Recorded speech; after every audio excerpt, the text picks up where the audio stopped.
Assalamualaikum, selamat pagi. Ni awak nak bagi tahu. Kalau korang nak tanya-tanya sebelum ni kan, pisang tanam terbalik, pisang tanam terbalik. Ini contoh. Okey, ini contohnya pisang yang ditanam secara terbalik. Tinggi mana nampak? Buah dia rendah aje. Ini pisang nangka yang ditanam terbalik. Buahnya awak boleh capai. Macam ini je.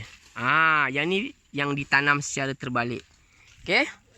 Pisang ni ditanam secara terbalik. Apa yang terbalik? Umbisi tu kita tanam secara terbalik. Umbisinya kita tanam secara terbalik. Jadi tengok anak-anak dia tumbuh banyak kat sekelilingnya. Sebelum tu kita dah buang lah. Okay, yang ni anak-anak yang baru. Tengok ni betapa gemuknya anak dia. Ini adalah anak-anak pisang nangka yang ditanam secara terbalik. Okay, apa yang kita nak buat hari ni, kita nak pindahkan lah sebab dia dah berbuah ni. Kan, bila dia dah berbuah ni, kita boleh ambil lah anak dia. So anaknya ni ada tempahan. So ada sahabat-sahabat kita yang menempah anak-anak ni. Jadi kita akan post lah sebentar saja lagi. Begitu. Jadi kita, ini antara proses-prosesnya lah. Ini pokok pisang nangka. Pisang nangka kampung biasa. Okay. So kita kena gali dulu. Lepas tu kita kena lakukan proses-proses seterusnya. Barulah kita post kepada sahabat-sahabat yang berminat dengan pisang nangka wak ni. Okay. Tengok ya. Nak dapatkan satu pun bukan senang sebab kita kena jaga yang anak-anak yang lain ni supaya tidak cedera. Alright. Untuk sahabat-sahabat yang lain. Okey, itu dia. Nampak kita tarik. Apa jadi? Nampak tu? So kita jual dalam bentuk umbisi sulur ni. Jadi kita akan potong kat sini. Ada orang tanya, "Wah, yang kecil ni boleh ke nak tanam terbalik?" Kan? Tanam terbalik kalau boleh yang besar sikit lah. Ini sebab ini umbisinya kecil, kita tanam biasa saja. Siapa yang tempah kena tanam biasa sahaja. Biasa tu maksudnya cara biasa. Tak perlulah ditanam terbalik sebab isinya kecil. Tapi pembersihan sulur sebelum tanam tu seperti biasalah. Kita kena buang dulu akar ni, yang hitam-hitam semua kita buang. Seperti dalam video-video sebelum ni. Okey, buang semua. Lepas tu you all pendam saja dalam tanah. InsyaAllah dia akan jadi lebih banyak daripada apa yang kita dapat lah.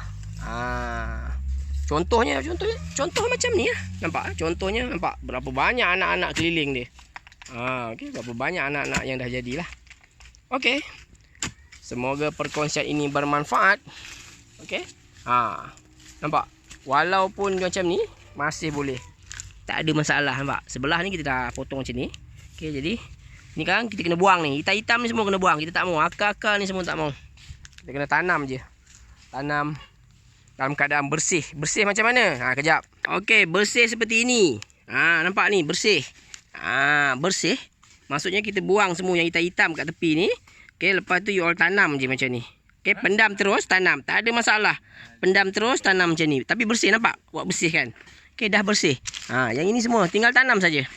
Tak ada masalah. Kenapa kita kena buang akar sampai hitam macam ni? Wah, boleh ke? Boleh. Sebenarnya bila kita bersihkan macam ni, lagi cepat pertumbuhannya. Yang pasti lepas sebelum kita tanam, kita kena rawat dulu. Menggunakan anti kulat ke apa ke. Lepas tu waktu kita tanam, letak sedikit furadan. Supaya tiada penyakit lah yang akan menyerang dalam proses dia nak membesar nanti. Okey? Jom kita tengok balik pokok tadi. Okey, so yang ini, kau bayang ini anak dia. Anak dia besar ni. Anak daripada induknya tadi. Okay. So pokoknya terbalik. Yang ni ditanam secara umbisi terbalik. Yang kau buat cakap kan, benda yang kita tanam terbalik apa semua, dia akan jadi rendah. Nampak? Memang rendah. Memang awak boleh capai sampai ke dahan atas ni. Rendah. Tapi kalau orang nak ambil pun senang. Ambil, potong je sini. Okay, jom kita lihat apa kita lakukan daripada anak pisang tadi umbisi. Jom. Ni tadi, pokok yang tadi, yang baru cabut, nampak? Jangan sayang-sayang, jangan malu-malu, jangan segan-segan. Nampak? Kita potong sini. Buang. Buang macam mana? Buang macam ni, nampak? Buang bagi habis. Buang bagi habis, lepas tu terus je tanam. Pendam saja dekat dalam tanah. Nampak? Potong, jangan risau. Okey, potong. Potong, bersihkan. Ada hitam-hitam, buang. Okey? Bukan hitam tanah, hitam penyakit. Maksudnya ada hitam-hitam macam kudis-kudis dia tu kan. Kita buang semua bagi bersih. Yang ni yang kecil. Kalau ada kata korang dapat yang kecil kan, buat macam ni yang kecil. Okey, buang macam ni. Okey, bersihkan, barulah ditanam. Sama juga prosesnya. Okey, sama saja, kecil je kan. Okey. Nampak? Kita akan buang dia punya ni nampak tinggal ubi saja. Tinggal ubi ataupun umbisi saja. Okey, tinggal umbisi. Walaupun kecil je ni. Yang kecil sangat tu tak payahlah kan. Yang agak-agak macam ni tadi kita buang. Nampak? Semua dah jadi tunggul-tunggul seperti ni. Begitu cerita. Okeylah, kita akan berjumpa lagi. Assalamualaikum. Bye bye. Tanam ya, jangan tak tanam. Yang ni yang besar lah. Yang besar pun kita buat macam ni. Kita akan potong, kita akan buang semua. Akhirnya tinggallah umbisi yang bersih. Okey, semoga perkongsian ini bermanfaat. Jumpa lagi. Assalamualaikum.